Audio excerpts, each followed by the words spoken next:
La question de la cotitularité de droits patrimoniaux, c'est une question, bon, que vous devez connaître surtout pour des sujets théoriques, mais ça a vraiment été survolé dans votre cours. Donc ce qu'il faut bien comprendre, c'est que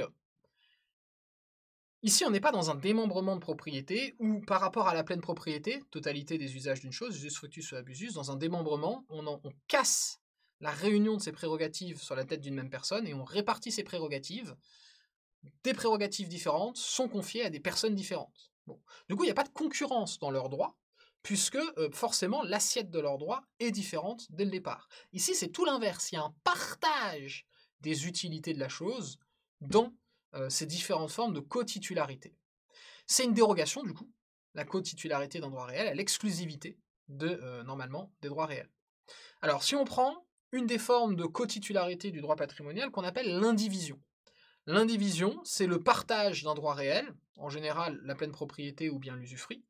C'est très fréquent en droit de la famille ou des successions. C'est l'idée que chacun a des prérogatives similaires sur la chose. Donc par exemple, le cas le plus fréquent, c'est qu'ils sont indivisés, les enfants sont indivisaires en pleine propriété de la maison de leurs parents au décès de leurs parents. Dans ce cas-là, les indivisaires, mettons qu'il y ait 3 enfants, sauf aménagement spécifique dans le testament, mais restons sur le cas de base, s'il y a 3 enfants, a priori, chacun a un tiers des droits de propriété sur la maison, ça veut dire que chacun a le droit à un tiers de la valeur financière de la maison, bien sûr. Mais ils peuvent aussi choisir de ne pas vendre, et du coup, chacun a le droit d'usage, le droit de jouir du bien, et peut l'exercer. Ils devront se débrouiller entre eux pour s'organiser pour un exercice au prorata de leurs prérogatives. Après, évidemment, si derrière, ils choisissent d'exercer l'abusus, le bien est vendu et chacun récupère un tiers de la valeur d'échange du bien, c'est-à-dire de sa valeur économique. Bon. Comme l'indivision, c'est un peu compliqué à gérer, c'est une situation qui a vocation à être provisoire, et notamment n'importe lequel des indivisaires peut dire « Oula, moi je veux plus qu'on soit indivisaire, je veux récupérer mon tiers, en tout cas je veux récupérer l'exclusivité de mes droits sur la chose, donc soit l'exclusivité de mon tiers, donc vous vendez le bien et vous me donnez un tiers de l'argent, soit je vous rachète vos parts pour récupérer les 3 tiers finalement, et donc du coup être seul à exercer des prérogatives sur le bien. » La mitoyenneté, c'est une situation un peu différente. Chacun est propriétaire de son bien, mais il y a une partie du bien A et une partie du bien B qui en réalité est une sorte de partie AB du bien. Typiquement, imaginez des maisons en ville avec un mur qui est à la fois le mur de Monsieur X et le mur de Monsieur Y de l'autre côté. C'est un mur commun aux deux. Alors évidemment, on pourrait dire chacun est commun de la moitié du mur, on coupe le mur en deux, il y a 50% du mur qui appartient à Y, 50% du mur qui appartient à X. À peu près comme ça que fait le législateur, mais c'est parfois pas très réaliste, donc c'est un tout petit peu plus subtil quand même, la mitoyenneté.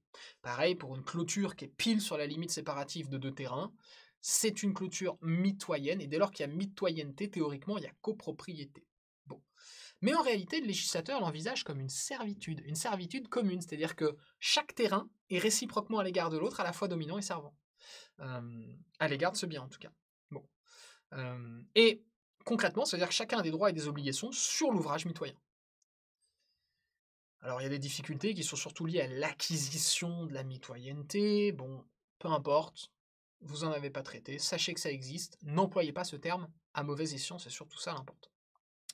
Et puis, on a ce qu'on appelle le régime autonome de copropriété des immeubles bâtis, qui est une sorte de tambouille faite par le législateur, une sorte de mix entre l'indivision et la propriété individuelle, une organisation en tout cas de l'indivision de la propriété individuelle dans le cadre d'un immeuble soumis à 2 lois spécifiques, pour justement, c'est le cas le plus fréquent, quand vous êtes propriétaire d'un bien qui est dans une résidence, comment on est propriétaire des parties communes, comment on est propriétaire des parties individuelles de chez soi. Les parties communes, on en est propriétaire indivis en principe, oui, mais en fait, c'est pas de l'indivision, c'est justement la copropriété d'immeubles bâtis. Donc, il y a une partie privative, il y a une quote-part des parties communes, tout ça c'est organisé par la loi. Évidemment, là, on est presque dans une branche du droit autonome, vous n'avez pas à connaître ça pour l'examen. Je voulais juste vous donner un aperçu de ces différentes cotitularités de droits patrimoniaux, indivision, mitoyenneté, copropriété d'immeubles bâtis, mais on va s'en tenir là, et on va se focaliser sur les autres droits de la personne, c'est-à-dire, à côté de ces droits patrimoniaux, une personne est aussi titulaire de droits de la personnalité.